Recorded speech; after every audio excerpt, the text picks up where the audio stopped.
পাশ থেকে বিএনপি পার্টির পক্ষ থেকে দাঁড়িয়েছেন আমাদের প্রকাশজি জুরাইবাবু, তিনি আমাদের ইমাম সাহেবের জন্য উল্লেখ করবেন। আমরা মনোযোগ সহকারে সবাই খুতবাটা শুনব, কেউ হুড়হুড় করে বেরিয়ে যাব না।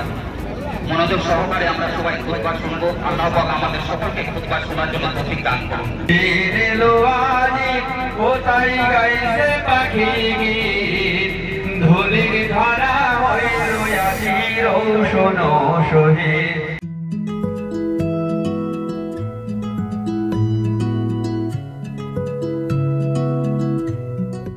আসবেন তো শুভ মুহূর্তে?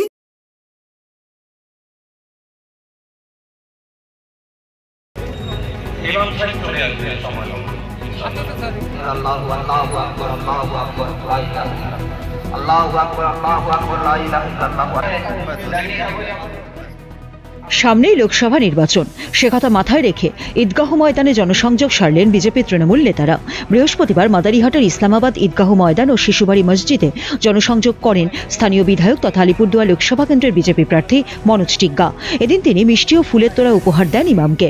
তার সঙ্গে উপস্থিত ছিলেন বিজেপির ৩ নম্বর মণ্ডল সহসভাপতি প্রদীপ সূত্রধর, যুগ্ম সাধারণ সম্পাদক শৈলেন রায় প্রমুখ।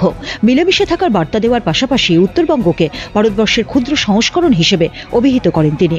অন্যদিকে ইসলামাবাদ ও শিশুবাড়িতে প্রকাশজি বড়াইকের প্রতিনিধি হিসেবে ইমামকে শুভেচ্ছা জানান তৃণমূলের জেলা সাধারণ সম্পাদক তুষার চক্রবর্তী, মাদারিহাট বীরপাড়া ব্লক কমিটির সভাপতি জয়প্রকাশ টোপ্প, সাধারণ সম্পাদক রাজীব মুখ, সহসভাপতি উত্তম সাহা প্রমুখ।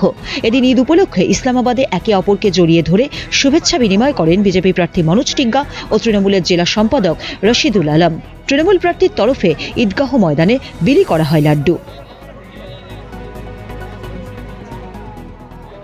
রাঙালিবাজনা থেকে মোস্তাক মোর্শেদ হোসেনের রিপোর্ট, উত্তরবঙ্গ সংবাদ।